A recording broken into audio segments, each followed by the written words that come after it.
السلام علیکم ورحمۃ اللہ وبرکاتہ۔ سلام صحابہ کرام رضوان اللہ علیہم اجمعین سیریز پر آج ہماری یہ دوسری ویڈیو ہے اور اس کا عنوان ہے کہ بے سبب رتبے نہیں بانٹے گئے اصحاب محمد رضی اللہ تعالیٰ عنہ میں۔ واقعہ کچھ یوں ہے، یا رسول اللہ صلی اللہ علیہ وسلم، آپ نے مجھے واپس کر دیا اور میرا ان کے ساتھ کوئی معاہدہ نہیں۔ غزوہ حدیبیہ کے بعد آقا مدنی صلی اللہ علیہ وسلم مدینہ پہنچے۔ حضرت ابو بصیر عتبہ بن اسید ثقفی رضی اللہ تعالیٰ عنہ اسلام لا چکے تھے۔ مشرکین مکہ سے بچ بچا کر وہ بھی حاضر خدمت اقدس ہو گئے۔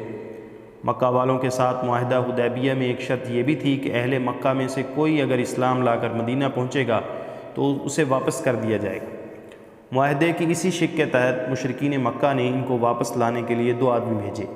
آقا علیہ الصلوۃ والسلام نے حضرت ابو بصیر رضی اللہ تعالیٰ عنہ کو ان کے حوالے کیا۔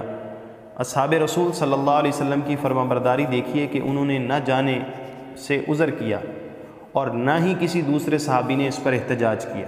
نہ ہی ابو بصیر نے یہ کہا کہ اگر میری عزت آپ کے ہاں یہی ہے اور میرے ایمان کی کوئی قدر نہیں تو لو میں اسلام کو ہی خیر بات کہتا ہوں۔ نہیں، قطعاً یہ نہیں ہوا، اور نہ ہی انہوں نے کہا۔ انہوں نے تو اطاعت امیر اور اطاعت رسول کی روشن مثالیں قائم کرنا تھی۔ مکہ والوں نے کے ساتھ چل پڑے۔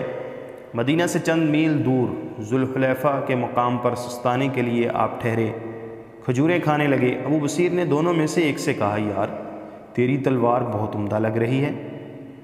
شیخی باز انسان تھوڑی سی خوشامد پر پھول ہی جاتا ہے۔ تلوار نیام سے نکال کر کہا، ہاں اللہ کی قسم یہ بہت عمدہ تلوار ہے، میں نے اسے بہت سے لوگوں پر آزمایا ہے۔ حضرت ابو بصیر نے کہا، اجازت ہو تو میں بھی دیکھوں۔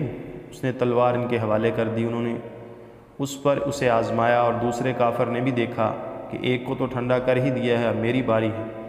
بھاگم بھاگ وہ آقا مدنی علیہ الصلوۃ والسلام کی خدمت میں پہنچا۔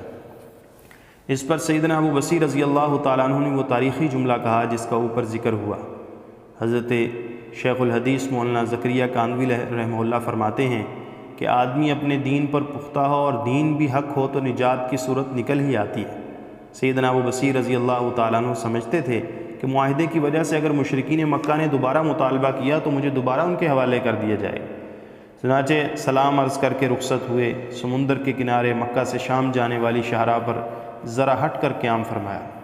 مکہ مکرمہ کے ابو جندل بن سہیل رضی اللہ تعالیٰ عنہ، جن کو حدیبیہ کے معاہدے کی تحریر کے دوران ہی سفیر کفار سہیل بن عمر یعنی ابو جندل کے باپ کے شدید تقاضے پر واپس کر دیا گیا تھا، صرف اتنا کہا گیا تھا کہ اللہ تمہارے لیے کوئی سبیل نکالے گا۔ جب اسے ابو بصیر کی خبر ملی تو وہ بھی کسی طرح مکہ سے آئے اور یہ بھی آپ حضرت ابو بصیر کے پاس آ ٹھہرے۔ اس کے بعد قریش کا جو شخص بھی مسلمان ہوتا وہ آپ کے پاس آ جاتا۔ ان اصحاب محمد کی اچھی خاصی جماعت یہاں جنگل بیابان میں جمع ہو گئی۔ درختوں کے پتے اور جڑی بوٹیاں ہی کھایا کرتے تھے۔ جس طرح ان نبوی دیوانوں نے دن گزارے ہوں گے اس کا تصور بھی محال ہے۔ اللہ کی رات سجائی، قریب ہی شاہراہ شام تھی۔ قریشی قافلے گزرتے تھے، جو ہی اندازہ ہوتا کہ قافلہ گزر رہا ہے اس پر ٹوٹ پڑتے۔ موت سے تو بے خوف تھے ہی، اور آقا مدنی علیہ الصلوۃ والسلام کے غلام موت سے نہیں ڈرتے، مگر یہ تو ستم رسیدہ بھی تھے۔ انہوں نے چھاپا مار جنگ کی سنت جاری کر دی۔ اہل مکہ کا تجارتی راستہ بند ہو گیا۔ بالآخر وہی جنہوں نے شرط رکھوائی تھی وہی سنت خوشامد سے اس شرط کو کالعدم کرانے کے لیے ترلے کر رہے تھے۔ درخواست کی کہ اب اہل مکہ میں سے جو کوئی بھی مسلمان ہو کر آپ کے پاس آئے گا ہم اس کی واپسی کا مطالبہ نہیں کریں گے۔ انہوں نے اپنی کراپرداری کا واسطہ بھی دیا، وہی جس کا واسطہ پہلے رسول اللہ صلی اللہ علیہ وسلم مکہ میں دیتے تھے تو وہ رد کر دیا کرتے تھے کہ ظالموں تم مسلمان نہیں ہوتے نہ صحیح، مگر مجھ پر اور اسلام قبول کرنے والوں پر ظلم تو نہ کرو، آخر ہم تمہارے قریبی رشتہ دار ہی تو ہیں۔ مشرکین مکہ نے تو اس وقت رد کر دیا تھا، مگر خاتم المعصومین صلی اللہ علیہ وسلم رحمت بن کر آئے تھے تو ان کی درخواست سنی اور فوراً عیس میں مقیم ان جابازوں کو لکھ بھیجا کہ شرط حدیبیہ منسوخ ہو گئی ہے، لہٰذا مدینہ آ جاؤ۔ آقا مدنی علیہ الصلوۃ والسلام کا نام گرامی جب حضرت ابو بصیر کے پاس پہنچا تو اس وقت وہ ادائے اسلام سے جہاد کرتے کرتے، فاقوں کی مشقتیں اٹھاتے اٹھاتے مرض الوفات میں تھے۔ نامہ اقدس ہاتھ میں تھا، اسے آنکھوں سے لکھایا اور اسی وقت اس دنیا سے کوچ کر گئے۔ حضرت ابو جندر رضی اللہ تعالیٰ عنہ نے نماز جنازہ پڑھا کر شہید ناز کو سپرد خاک کیا۔